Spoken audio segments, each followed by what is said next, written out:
नमस्कार प्यारे बच्चों, आशा करता हूँ आप सभी सकुशल होंगे और ऑनलाइन के माध्यम से जितनी आवश्यकता है उस रूप से हम अपने पाठ्यक्रम को कवर करते हुए अभ्यास कार्य को जो कर रहे हैं वो आप लोग उसे पूरा कर रहे होंगे।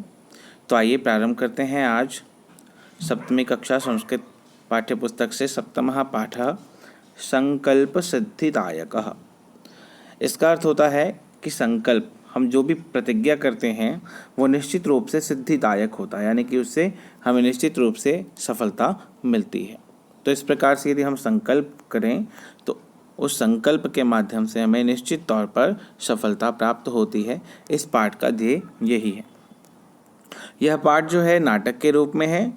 इस नाटक के रूप में शिव, पार्वती और मीना, साथ ही साथ जो पार्वती हैं उनकी सखियाँ, इस प्रकार से इस नाटक में पात्र हैं जो कि किस तरह से संकल्प किए हुए कार्य को पूरा करने वाली पार्वती को उसकी सफलता प्राप्त होती है, उसका वर्णन इस पाठ में दिया गया है।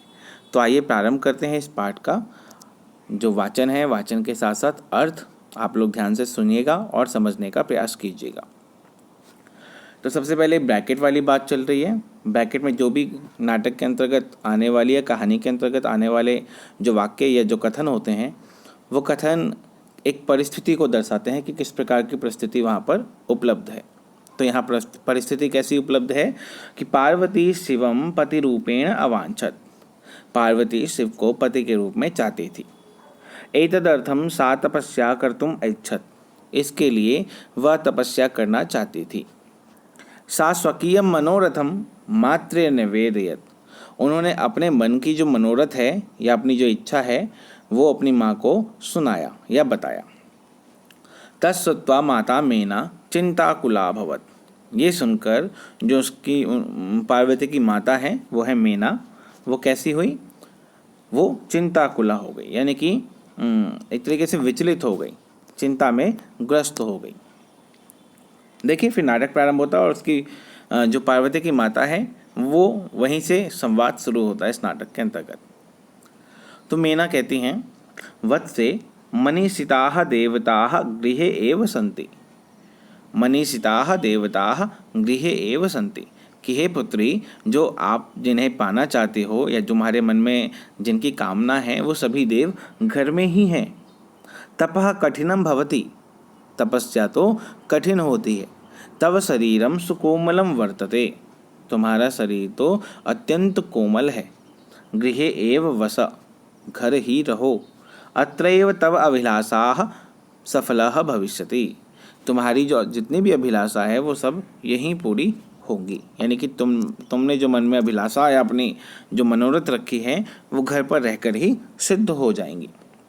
इस पर पार्वती उत्तर देती हैं, अम्ब तादृशः अभिलाषः तु तपसा एव पूर्णः भविष्यति। अन्यथा तादृशं पतिं कथं प्राप्स्यामि। अहं तपः एव चरिष्यामि इति मम संकल्पः।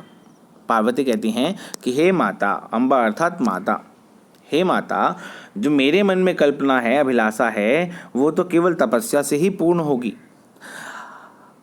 नहीं तो पति के रूप में मैं शिव को कैसे पाऊंगी। तो मैं इसके लिए तपस्या ही करूंगी, ये मेरा संकल्प है। इति मम संकल्पः, यही मेरी प्रतिज्ञा है।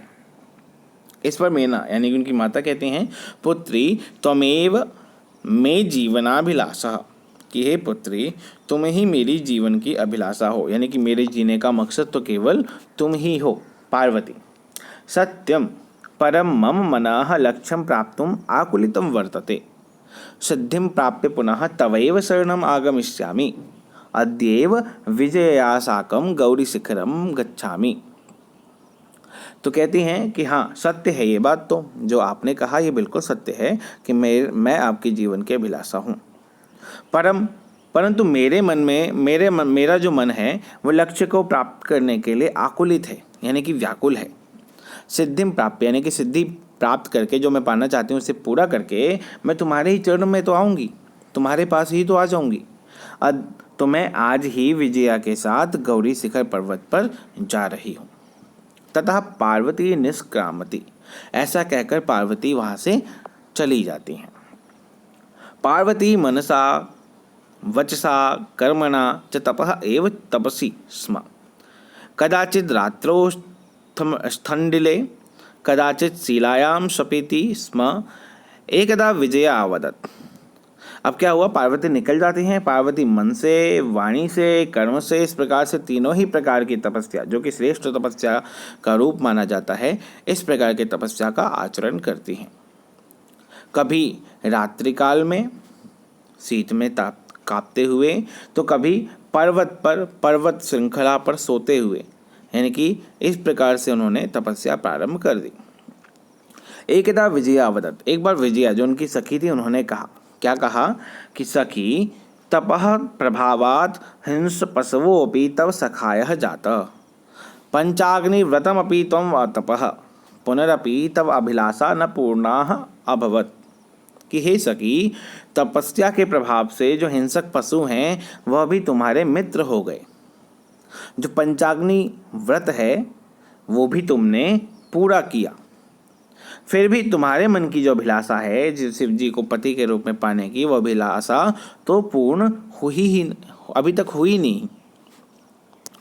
इस पर पार्वती कहती हैं, अयि विजये किम न जानासि, मनस्वी कदापि धैर्यं न परित्यजति, अपि च मनोरथानाम अगति ही नास्ति। कि हे विजय, क्या तुम नहीं जानती कि जो मनस्वी होते हैं, जो तेजस्वी होते हैं, जो अपने संकल्प को पूरा करना चाहते हैं, वो कभी भी धैर्य को नहीं त्यागते। और साथ ही साथ मनोरथ, जो हमारी मन की इच्छा है, अगति ही नास्ति, उसकी कोई गति नहीं है, यानी कि उसकी कोई स्थिति, स्थिरता नहीं है। वो सदैव कुछ न कुछ पाना चाहती है। तो हमारे मन में अनेकों कामनाएं हैं जो सदैव चलती रहती हैं, यानी कि मन पर वश पा लेना ही सबसे बड़ा मनस्वी कहलाता है। इसलिए कहा कि मन तो सदैव चंचल है, यहाँ वहाँ भटकता है। तो इस प्रकार से मनस्वी कदापि धैर्यं न परित्यजति। विजया कहती हैं, तम वेदम अधीतवती, यज्ञम संपादितवती, तपः कारणात् जगति तव प्रसिद्धि, अपर्णा इति नाम्ना अपि त्वं प्रथिता, पुनरपि तपसः फलम नैव दृश्यते। उनका कहना है कि तुमने वेद पढ़े, तुमने यज्ञ भी किए, तपस्या के कारण से जगत में तुम्हारी जो है प्रसिद्धि भी हो गई। अपर्णा नाम से तुम जानी जाने लगी। अपर्णा कहते हैं ऐसा व्यक्ति जो केवल फूल पत्तों से अपना जीवन यापन करे। तो पुनरपि तपसा फलम नैव दृश्यते, फिर भी तुम्हारी तपस्या का जो फल तुम्हें चाहिए वो अभी तक दिखाई नहीं देता। इस पर पार्वती कहती हैं, अयि आतुर हृदय कथम त्वं चिंतिता। तो कहती है, अय आतुर हृदय, आतुर हृदय मतलब अरे तुम तो चंचल हो, तुम क्यों सोच रही हो, तुम इस बारे में क्यों सोच रही हो, तुम तो बड़ी व्याकुल हो, बड़ी चंचल हो। इस प्रकार से आतुर हृदय, जो बहुत ही जल्दी सब कुछ पा लेना चाहता है, ऐसे व्यक्ति को आतुर हृदय कहते हैं। तो नेपथ्य यानी कि मंच, अब ये नाटक है तो मंच पर हो रहा होगा। ऐसी स्थिति में जो मंच के पीछे की स्थिति होती है उसे कहते हैं नेपथ्य, यानी कि मंच के पीछे, पर्दे के पीछे। पीछे से आवाज आती है, अयि भो अहम आश्रम वटुः जलम वांछामि, कि सुनो मैं आश्रम का वटु हूँ, मैं आश्रम से आया हूँ, जल पीना चाहता हूँ। इस प्रकार से कोई आता है और ये आवाज़ सुनाई देती है। फिर क्या होता है, सश्रभम विजय पश्य कोपि वटुः आगतो अस्ति। शीघ्रतापूर्वक पार्वती कहती हैं, चूँकि पार्वती का संवाद है, कहते हैं कि विजया देखो कोई वटु आए हैं। वटु कहते हैं ब्राह्मण को, जो यहाँ पे आप देख पा रहे हो। विजया झटिति अगच्छत सहसैव वटुरूपधारी शिवः तत्र प्राविशत। विजया जल्दी से, झटिति अर्थात जल्दी, शीघ्रता से वहाँ से चली जाती है और अचानक से वटु रूपधारी जो शिव हैं, जो ये वटु का रूप धारण करके आए हैं वो शिव हैं, वो वहाँ प्रवेश करते हैं। विजया कहती है, वटो स्वागतम ते उपविशतु भवान, इयं मे सखी पार्वती शिवम प्राप्तुम अत्र तपः करोति। तो वो आकर अपना परिचय देती है कि वटु आपका स्वागत है, आप यहाँ बैठें, ये मेरी सखी पार्वती है जो कि शिव को पाने के लिए तपस्या कर रही है। वटु वटु क्या कहते हैं इस पर, यानी कि ध्यान रखिए ये जो वटु हैं ये शिव हैं जो कि वटु का रूप धारण करके यहाँ उपस्थित हुए हैं। कहते हैं हे तपस्विनी किम क्रियार्थम पूजोपकरणम वर्तते, स्नानार्थम जलम सुलभम, भोजनार्थम फलम वर्तते, त्वं तु जानासि एव शरीर माध्यम खलु धर्म साधनम। कहते हैं हे तपस्विनी, किस क्रिया को पाने के लिए या किस कारण से तुम ये पूजा इत्यादि कर रही हो। स्नान के लिए जल है, भोजन के लिए फल है, और तुम तो जानती हो कि शरीर माध्यम खलु धर्म साधनम, अर्थात शरीर ही सबसे पहला ऐसा साधन है जो धर्म की सिद्धि करवा सकता है। अर्थात तुम सबसे पहले अपने शरीर पर ध्यान दो, अर्थात स्नान करो और भोजन इत्यादि का उपभोग करो, तपस्या तो होती रहेगी, यानी कि अपने शरीर का सबसे पहले ख्याल करो। इसके लिए उन्होंने कहा शरीर माध्यम खलु धर्म साधनम। पार्वती तुष्णिम तिष्ठति, पार्वती कुछ नहीं बोली, चुपचाप बैठी रही। वटु ने फिर से कहा हे तपस्विनी किमर्थम तपः तपसी शिवाय। वटु ने कहा कि हे तपस्विनी तपस्या क्यों कर रही हो, क्या शिव के लिए कर रही हो। पार्वती पुनः तूष्णीम तिष्ठति, पार्वती फिर कुछ नहीं बोली। विजया आकुलीय भूय आम तस्मै एव तपः तपती। अब विजया से रहा नहीं गया, वो आकुलित हो गई और उसने उत्तर दे दिया कि हाँ उन्हीं के लिए तपस्या कर रही है, यानी कि शिव के लिए ही तपस्या कर रही है। वटु, इस पर वटु ने क्या कहा, अयि पार्वती सत्यमेव त्वं शिवम पतिम इच्छसि उपहासम। अब इस पर वटु ने कहा कि हे पार्वती क्या सच है तुम शिव को पति के रूप में पाना चाहती हो। ऐसा कहकर वो हंसे और हंसकर कहा कि नामना शिवः अन्यथा अशिवः श्मशाने वसति यस्य त्रीणि नेत्राणि वसनं व्याघ्रचर्म अंगरागः चिताभस्म परिजनाश्च भूतगणाः किम तमेव शिवम पतिमिच्छसि। कहती हैं कि वो तो केवल नामना यानी कि नाम से ही शिव हैं, अन्यथा अशिव हैं। शिव का मतलब होता है सुंदर, तो वो तो केवल नाम से ही शिव हैं, अन्यथा अशिव हैं, यानी कि बड़े ही कह सकते हैं बड़े ही असुंदर है, कुरूप हैं, उनमें कोई सुंदरता है ही नहीं। इस प्रकार से वो उसका व्याख्या करते हैं और कहते हैं श्मशाने वसति, श्मशान में रहते हैं, जिनकी 3 नेत्र हैं और कपड़ों के रूप में वो व्याघ्र के चमड़ को पहनते हैं, यानी कि बाघ के चमड़े को, जो बाघ का चमड़ा है वो उनके वस्त्र हैं, और शरीर पर चिता का भस्म लेप करते हैं।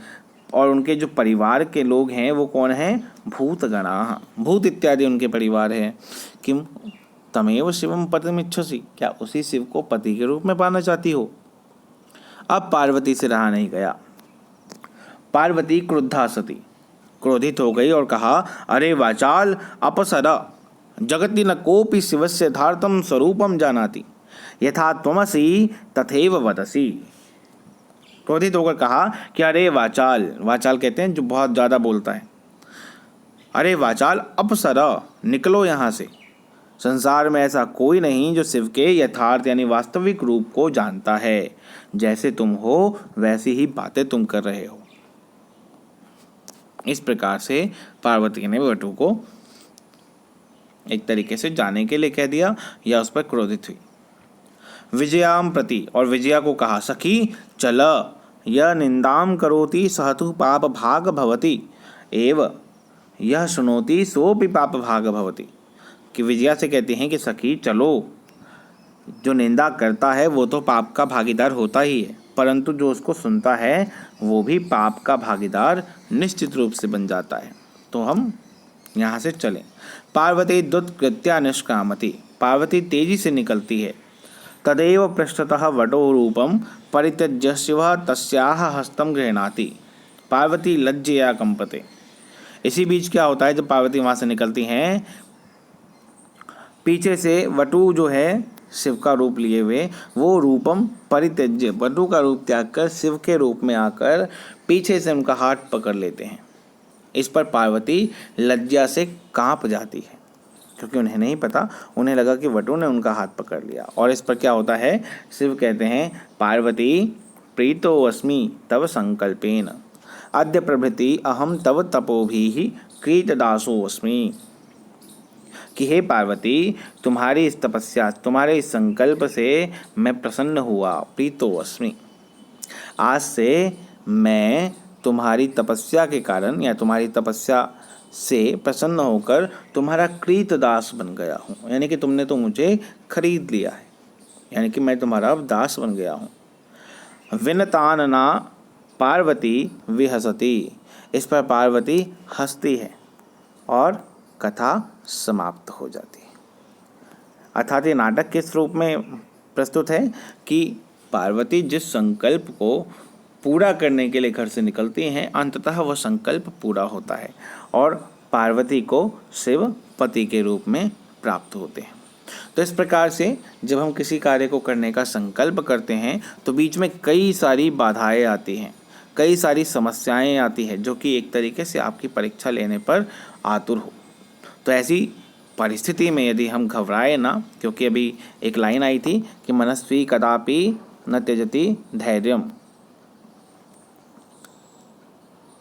यहाँ पर आया था एक वाक्य कि जो मनस्वी होते हैं वो कभी भी धैर्य को त्यागते नहीं हैं।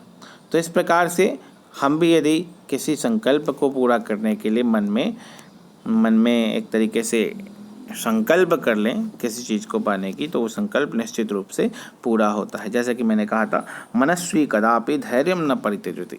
जो मनस्वी हैं वो कभी भी धैर्य को नहीं त्यागते। तो इस प्रकार की बातों का हम अपने अंदर एक तरीके से आधार बनाएं या इन बातों को ग्रहण करें तो निश्चित रूप से सफलता हमें भी प्राप्त होगी। तो इस पाठ का सार यही था। आगे की कक्षा में हम इस पाठ के अभ्यास को देखेंगे। तब तक के लिए आप इस पाठ को पढ़िए, समझिए और अर्थ को ज़्यादा से ज़्यादा समझने का प्रयास कीजिए, ताकि ये शब्द पुनः आपके पाठ्यक्रम में आए तो आपको इसके अर्थ समझ में आए। तो आज की कक्षा में हमने इस पाठ को देखा। अगली कक्षा में पुनः उपस्थित होंगे।